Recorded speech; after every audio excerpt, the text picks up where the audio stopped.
Unless you're this guy, the prospect of buying a house can feel a bit, oh God! Oh God! While we're seeing a slight decline in house values nationwide, the median price is still an exy $730,000. So if you're saving a 20% deposit, that's almost $150,000. And with stamp duty sitting between $16,000 to $36,000 depending on where you live, it's a lot. All of a sudden they think they got enough money and they'll be disappointed. Save up your deposit and then to come on top with that extra, whatever it is, 20 or 30 grand. It's not easy. Stamp duty began as a fee for the cost of a stamp on the paperwork for a transaction. That physical stamp's long gone, but the fee still lingers. Now, the New South Wales government's introducing legislation that'd let eligible first home buyers ditch the hefty stamp duty for a $400 annual levy and a 0.3% land tax. Giving people an option where they either pay it up front or they pay a smaller fee over a long period of time gives the buyers an option, but also gives the state government an option as well. Time goes, you just don't feel it. As long as it's not one big hit, a lot easier on the pocket. That sounds pretty daunting. Like an ongoing cost. Maybe better the devil we know. Critics say it'll leave homeowners paying forever rather than a one-off lump sum. We will not be going to the next election for a forever tax on the family home, something that we've never had in New South Wales before. The government is saying that any annual fee will be capped at a 4% rise to try and take some of the scariness away of what might be a pretty substantial cost. But stamp duty itself was set for the chopping block decades ago as part of the trade-off for introducing the GST. State governments have become addicted to stamp duty because it's a percentage of a house's value. And as values have gone up, so is the amount of money they're getting in. So, is this the fix to help Aussies get on the property ladder? Or just another way for the taxman to claw into our pay packets? Well, New South Wales Treasurer Matt Kean is here to talk us through the proposed move. Matt, the biggest stress for most new homeowners is ongoing payments. Why would you want anyone to take on another ongoing payment? Well, what we want to do is remove one of the biggest barriers to people owning their own home, and that's the large upfront stamp duty that they're required to pay.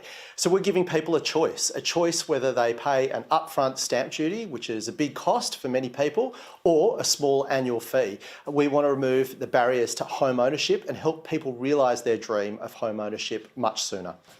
Well, it has to pass first as policy, and it's not guaranteed to pass, is it? Because Labor says people would be paying forever rather than a one-off payment. So why not scrap stamp duty altogether?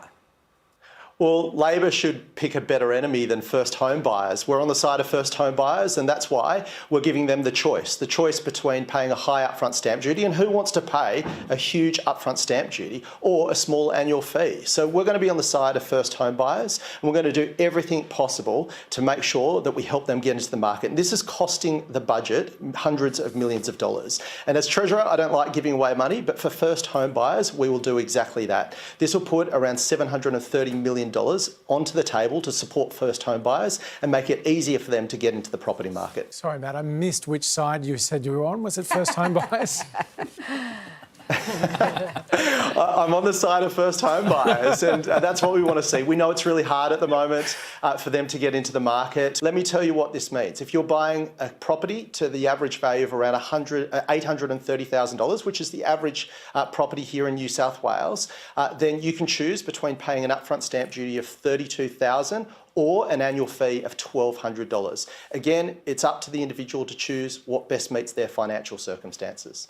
Matt, I know you're a big picture kind of guy. You would have seen the Federal Treasurer Jim Chalmers today saying that he thinks Australia might be able to avoid a recession, even though the storm clouds are gathering globally. Do you think that's realistic? Can we avoid everything that the world is going through? Yeah, I think we can. The fundamentals of the New South Wales economy are really good. We've got business investment up.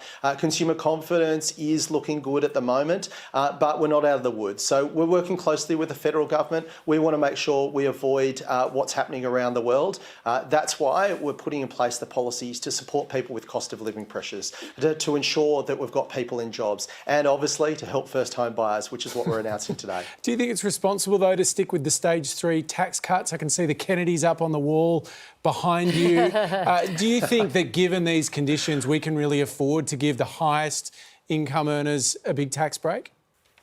Well, look, that's way above my pay grade. That's a matter for the federal government. But what I'm focused on is making sure the New South Wales budget That's not the is working position for you took people when the here in New Liberals South were Wales, and in that's what we're power doing. federally, Matt. You used to love getting stuck into the federal government when your side was in charge. Well, I'm always on the side of helping people. That's what the New South Wales budget is about. We're helping people today with making sure that they've got the easiest path to home ownership possible. We're doing it with rolling out our childcare reforms to ensure that women are able to be supported and to make choices as to entering the workforce or staying in the workforce. This is what I'm focused on, and we'll work with the Commonwealth Government to ensure that we do our best to avoid some of the challenges that we're facing economically internationally.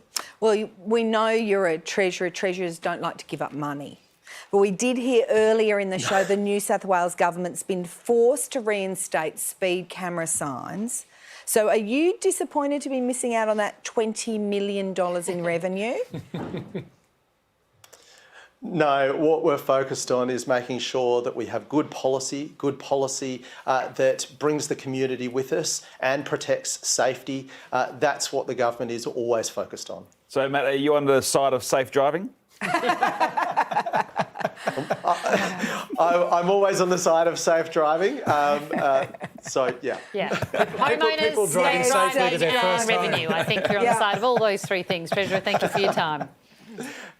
They're not mutually exclusive. Thanks, guys. Thanks, Matt.